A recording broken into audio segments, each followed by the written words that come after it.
ចាស់សំទោសខ្ញុំមកបាយបងប្អូនទាំងអស់គ្នាចេះកាន់បានវីដេអូយូរនេះទេខ្ញុំទៅវាល្ងឹតបងប្អូននេះកន្លែងបងគេបងប្អូនសូមអធិស្ឋានបងប្អូនស្គាល់គេមកបងសាមមកជិះបងប្អូនគាត់ទៅបកហើយ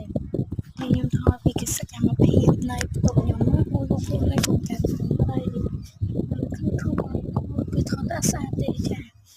ខ្ញុំថតពុកទីងទីមកមើលពីសកម្មភាពនៃបន្ទប់របស់ខ្ញុំហើយទៅសូមអធិស្ឋានបងប្អូនទាំងអស់គ្នាខ្ញុំក្អកផ្ដាសាច់នេះគឺជាទេសភាពនៅគៀនទារបស់ខ្ញុំនៅក្នុងបន្ទប់ប៉ុន្តែនៅកន្លែងផ្អួតវាសស្អាតមែនទេវត្តសាទៅតែខ្ញុំមានបបិទតងចាំខ្ញុំទៅថតពីក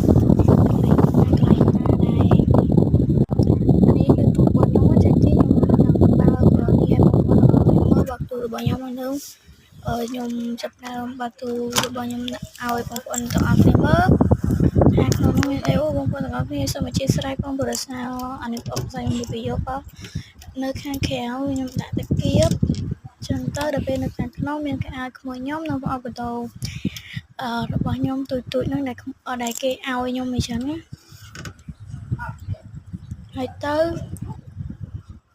ហើយទៅមកខាងទៀតខ្ញុំបាយបងប្អូនទាំងអស់គ្នាមើលព្រោះដោយសារមិញដាច់ចុះសូមអធិស្ឋានផងហើយទៅដល់ពេលមកខាងនេះមានខាងក្រៅមានកបោខ្ញុំមួយហើយនៅខាងក្នុងមានប្រអប់ខ្ញុំសំលុយចឹងបងប្អូនទាំងអស់គ្នាកុំប្រកាន់អីព្រោះចាំទុកខ្ញុំវាបាយលក្ខណៈទូតាចទេវាមិនសូវជាធំណាស់ទេហើយកន្លែងនេះគឺមកខ្ញុំដាក់កបោហើយនឹងអាស្ហងស្អីនេះខ្ញុំអត់ដឹងខ្ញុំចេះថត selfie លេងទេខ្ញុំចេះថត selfie ទៅតាមលេខអញ្ចឹងណា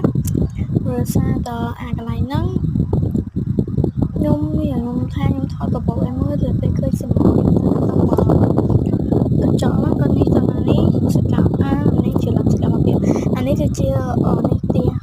លោកគ្រូមួយនៅបងប្អូនទាំង